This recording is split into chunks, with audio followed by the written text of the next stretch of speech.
Welcome, Negronis with Nord, episode 11. We have our favorite special guest back for the second time, DonYe Taylor. Welcome, thank you. DonYe, as you know, is our Director of Creator Initiatives here at 4, is in the office for this week. I think it is a good time to kind of pick up a little bit on the conversation we were having last time. Talk a bit about what you are trying to do here. Why do you work here? I work here, number one, because 4 is a great company, but I also truly believe in the power of influencer marketing.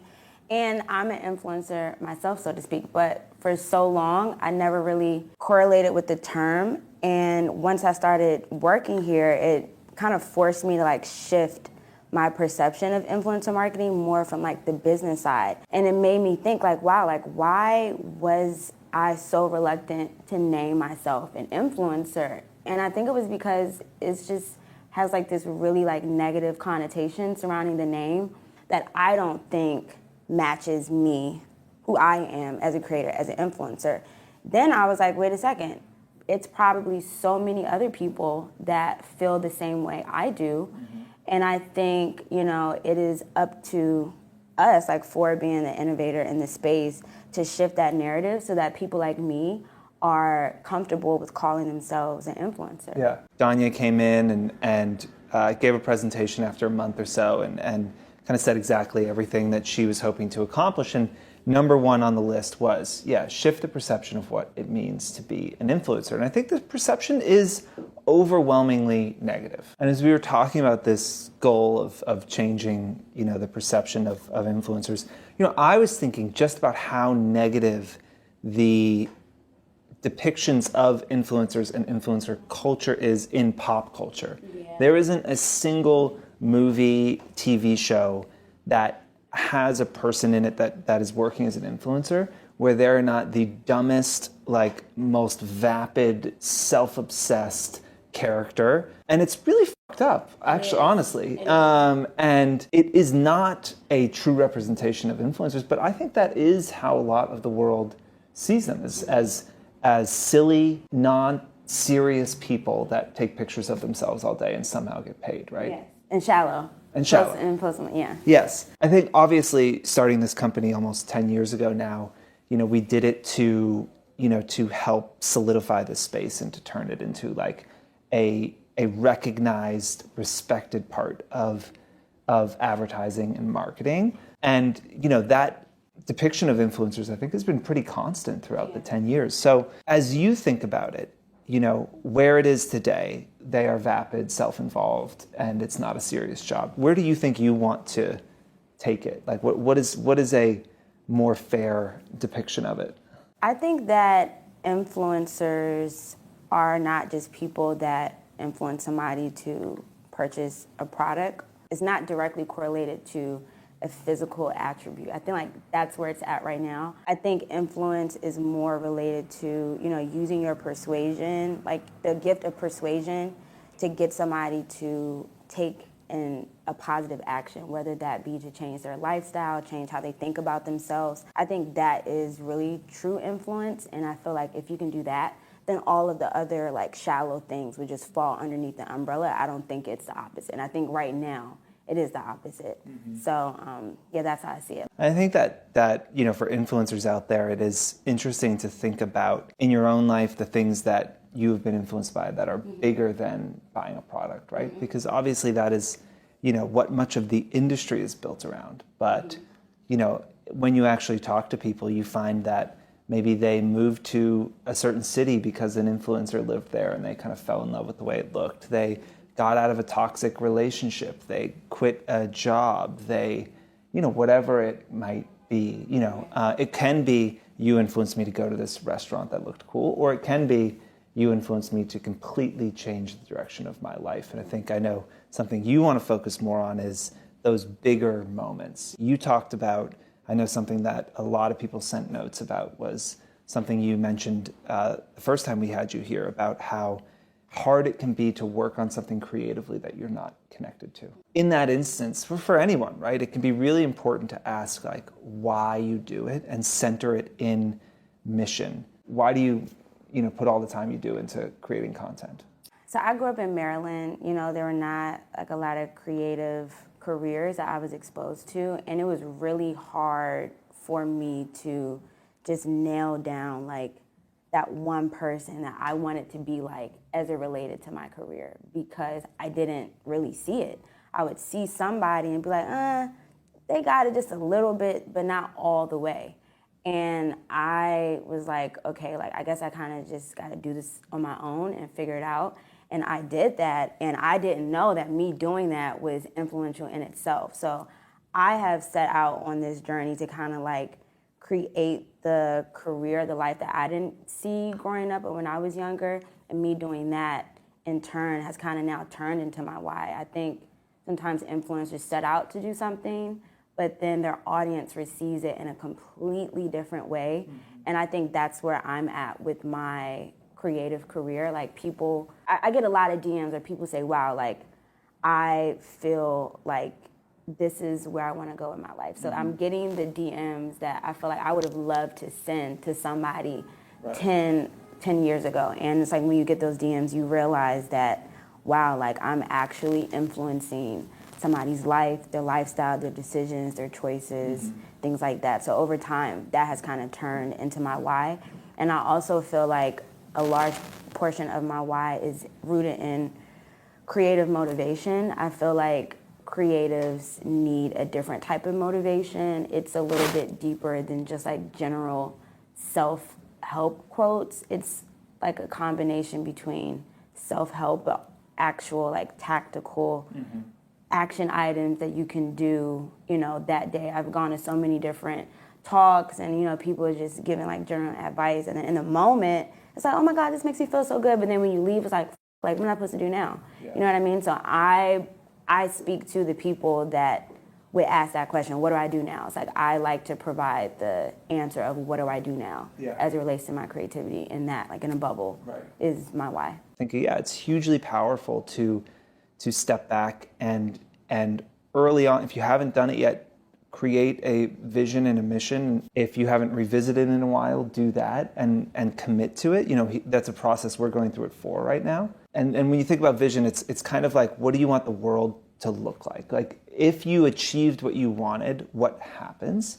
And then a mission is a bit more tactical. So like our vision is that influencer marketing is the #1 form of brand communication in the world. The way that we're going to do that is by, building tools and solutions that help transfer power and resources from platforms and, corporations to people, right? Because we believe that the future is in the individuals. And so we're going to create, again, either solutions or tech to do that. And so for an influencer, it can be really powerful to say that, like, okay, let's say you're a beauty influencer and you say, like, my vision is I want everybody to feel more beautiful, and I'm going to do that by, creating easy beauty tutorials that take less than 5 minutes or something, right? Why am I doing this? If you feel like, God, my following is not growing, all of this, and if you can step back and say, no, I'm not doing this to get a big following. The bigger following helps because the bigger my following, the more people see my beauty tutorials, the more people can feel confident and beautiful. And so the following, gaining that following becomes less self-serving, right? For you, if you had 100,000 followers rather than your 30K or something that you have, then that would be 70,000 more people, 75,000 more people who might be inspired to start a business, who might be inspired to change the trajectory of their lives, right? And that's so much more powerful than if I get enough followers, I might get invited to the Chanel show. I feel like if people just set out to focus on like their mission, I feel like all of that stuff kind of comes with it. You know what I mean? Like I was not like this, like, oh, I'm going out to dinner here, dinner there, girl. But like naturally, people just started like wanting to invite me because they just want me at those places. But I don't create content to get invited to dinners or to do all of these things. I create content because I want people to know that they can be something on, like, not just on the internet, but in real life. Right. So the famous talk from Simon Sinek, I believe, called Start With Why. And he just talks about how every great company, had that core mission that didn't change, and that like it is that mission that creates the things that you want. You kind of talk to your audience about this and reiterate, this is what I'm trying to do, right? It's a different level of connection when you have a phone and you're like, hey guys, like today I'm going to do this, yada, yada, yada, yada. Like that's a different level of connections. I think that you were basically trying to say that like that's something that I do, but I think that kind of goes into the transparency thing. Like I feel like that is what is like a common denominator of this next wave of influencers that we're trying to get people to perceive. It's not everything being super duper perfect. It's being transparent. Like, and I think that that is what I have done on my social. And it was a journey. Like I used to think that doing that type of stuff was like corny. Right. And I just said, you know what? Fuck it. Like this is what I like to do. This is how I communicate best. And it works really, really well for me. But I think it's because, like, it's just something different when you feel like you're getting talked to instead of, like, talked at. Yeah. And I feel like it's easier to do that on social media, especially when you are rooted in your why. Because now my audience feels like, okay, DonYe specifically talking to me. She relates to me. I love getting comments and DMs and emails saying, oh my God, I've never felt so seen. Like if I get that, then that's how I know that I have connected. And it's really hard to do that by just being super duper perfect all the time. To your point, yeah, I think talking to your audience about it, it holds you accountable. Your audience can hold you accountable towards that mission. The more people who are out there saying, this is, again, this is what I'm doing. It's not to go to these dinners. It's not these, the free trips and the clothes and the sponsored posts. It's this deeper thing that I'm going after. I think that's really important. Audience members, followers, people get used to hearing influencers talk about why they're doing this and have it be about more than I want to be famous, I want to be wealthy, I don't want to have an office job and want to make money doing this. So I think that's important. I think another part is influencers just understanding their place in advertising and marketing and how powerful they are. Recently, when the Biden White House briefed TikTokers on the war in Ukraine, I thought that was a huge moment for the space because, in years past, the White House has really focused on, or the government's kind of, I think, focused on fighting misinformation. And they go to, Zuck or, Jack Dorsey, and they get them in a room and they say, hey, we have to deal with this disinformation. Like, what are you going to do to fix this? And I thought what was interesting about what the Biden White House did was, I'm sure they did that, right? But they also said, well, let's get these 20 really powerful influencers and let's brief them. And let's get them on message. And let's get them to talk about what we want them to. And maybe let's give them some information that you can't get somewhere else, because we know a huge amount of people are getting their news from these people, right? And we can't pretend they don't exist. We're going to actually pull them in. I thought that was hugely powerful. And I think that, the more that happens and the more influencers understand how powerful they are in this space, the easier it will be, I think, to have more positive representations of influence in popular culture and to have people generally respect them more. I like that because I feel like I have so many nieces and nephews, and they're like, oh, I want to be a YouTuber, I want to be an influencer, but it's like that Biden move, I feel like that opened up like a whole new lane of maybe kids being like, oh wow, like I could see myself being a political influencer. You know what I mean? So just even just operating outside of the typical box of influencers and how they're utilized, I think that was really smart, and I think it shows how the space is shifting more toward, what we're saying, influencers being more rooted in lifestyle, decision-making choices and things like that, instead of it just being products. So that's what I got from it. Yeah.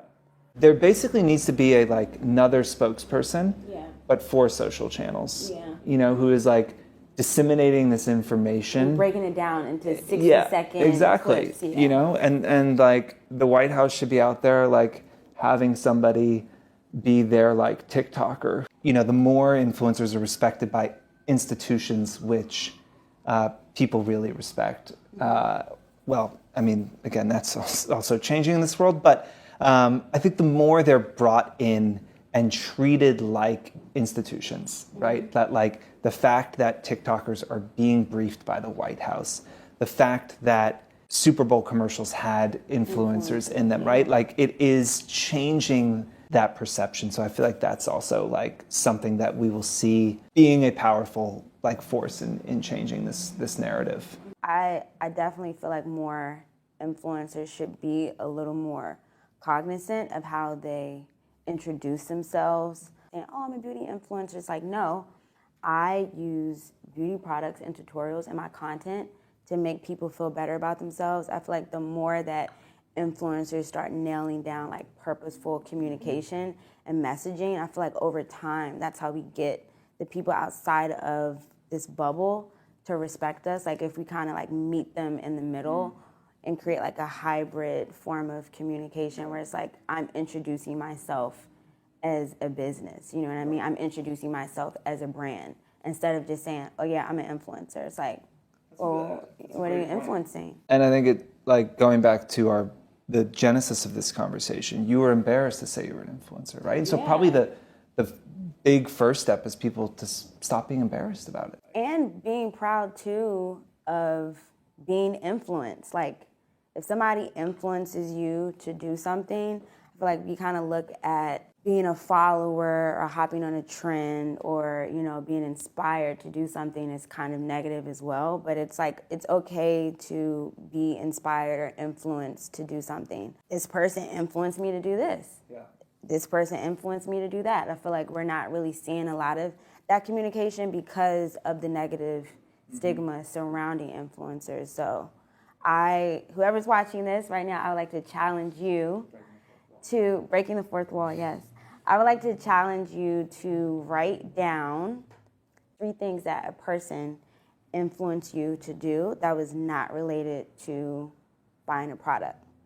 I think this would be a really good time to plug the testimonial feature on 4. Like if you are an influencer or a creator who really feels like their influence goes past purchasing a product, I highly recommend signing up for 4. It's 100% free.